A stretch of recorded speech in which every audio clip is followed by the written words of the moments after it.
Today we're going to be taking a look at the best wiring options for our 2018 Lincoln MKX. Here we have our two best wiring options. We have one from Curt and one from Tekonsha. Now they're both very similar in most aspects, but there are a few differences between them. We'll cover those now. One of the biggest differences between the two is the module. You can see that our Tekonsha here is much smaller than the large one here on our Curt, which makes it easier to find a position for it.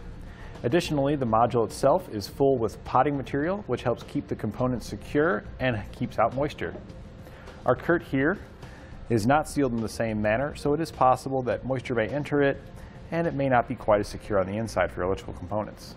Both of them have 4-pole connectors. On our Tekonsha here, the dust cap comes pre-attached to it, while our Curt, you do have to slide it on yourself. This can be a benefit or not, depending if you're sliding it through a small hole. The detached one will fit through easier, then you can put that on after. This can kind of get in the way feeding it through a small area. Each kit comes with all the accessories and everything you'll need to get it installed. This includes your zip ties, butt connectors, fuses, fuse harnesses, extra wire, just about everything. One thing I like about the Tekonsha is that it has heat shrink butt connectors included with it, while our Curt just has regular butt connectors.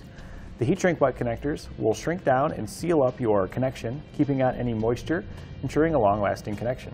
The Curt, however, does come with a small tube of black silicone. This is nice if you're routing your 4-pole connector outside the vehicle and securing it to your hitch, because you are going to have to go through some sort of grommet or opening. This allows you to seal it back up, keeping your vehicle moisture-free.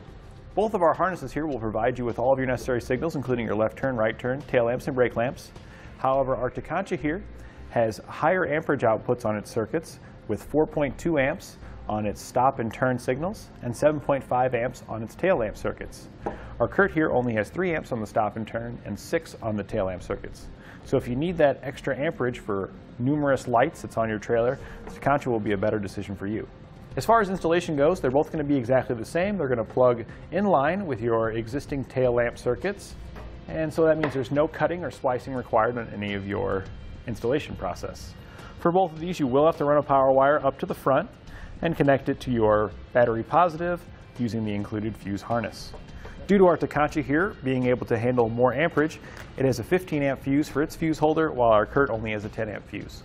So in summary, when it comes to overall durability, I'm going to have to give that to the Tekonsha due to its potting material inside of its module. When it comes to installation, I'm going to have to say that they're tied. The Tekonsha is nice because it comes with the heat shrink butt connectors, but the Curt's nice because it comes with the silicone.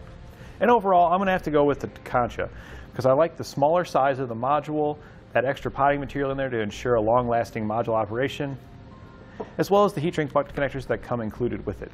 Additionally, it has a higher output, so if you have those extra lights it's necessary, or for me, even though my trailer doesn't have a lot of lights on it, I like having that extra headroom to ensure that I'm not going to have any issues. And that completes our look at the best wiring options for your Lincoln MKX.